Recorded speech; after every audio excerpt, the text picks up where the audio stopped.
Okay, I'm Raj Pillay, and I've got a school of motoring which is called Drive for Life School of Motoring, based in Plymouth. I started my business in 1997, so it's my 12th year of business now. When I was leaving the Navy, I was thinking, what else can I go on to? And I thought of driving, and I wanted to come out there and start teaching people to drive. Job, you've got to be very understanding, you've got to be very patient. You've got to be a good listener as well, to listen to your pupils. You've got to be able to look at your pupils and see and know what they mean by body language, although they're saying something, but sometimes their body movement suggests otherwise. And so those are the kind of skills which I think you need. You need to be able to understand. You need to be able to talk at different levels because you're dealing with different people from different social backgrounds of varying age groups, like I said, from 16 all the way up to 70. And you've got to be able to communicate with one of them. I had one gentleman, and he couldn't read or write, and it was a challenge as such because he got so frustrated when I was teaching him, especially with the theory side of things. And because he couldn't read, I had to get a reader, so I had to write letters to the DSA asking for a reader.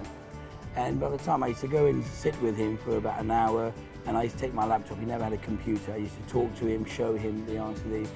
And then by the time we booked the test and he was going to go for the test, he started reading. So that was an achievement itself. And then when he went for his driving test, he didn't pass first time because he was very, very nervous, and it was just signed to get it due to the reading.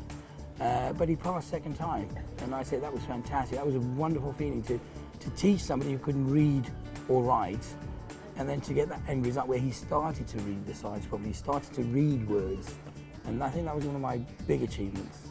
The future of the industry, there are lots of changes in this way because the DSA themselves, the Driving Standards Agency, had a consultation last year in May 2008 trying to find out what learners to do, and there's still things that's happening, that's going on. They're changing the way for driving instructors. They're changing the ways for the learners as well. So at the moment, it's still lots of things are happening, lots of changes which is happening. So we need to keep ourselves abreast of things, and I keep on looking at the website all the time to find out what's going on, what's happening, because I think you've always got to keep up to date so you can always pass that information on to your pupils. To become a driving instructor, it's in like 3 stages as such. The first stage is a theory and hazard perception test, and once you pass that, you have 2 years now to qualify to take the next 2 stages. The second part is your driving ability. The third attempt is your instructional ability. And then just more advanced driving as such, because you've got to drive to be able to teach people to drive. In the driving world, as an instructor, you haven't got a set job as such, 9 till 5 every day, because really you're dictated by your customers. Your customers are the people who's working, so if they work Monday to Friday and then they get Saturday off and that's when they want their driving lesson, you either take that, or if it's a Sunday that they have off, so if you're willing to work, then you get, because they'll go somewhere else to be taught by somebody. So your working hours is dictated by your pupils. My work, I come across various age groups all the way from 16 up to 70. My oldest student was a 74-year-old man.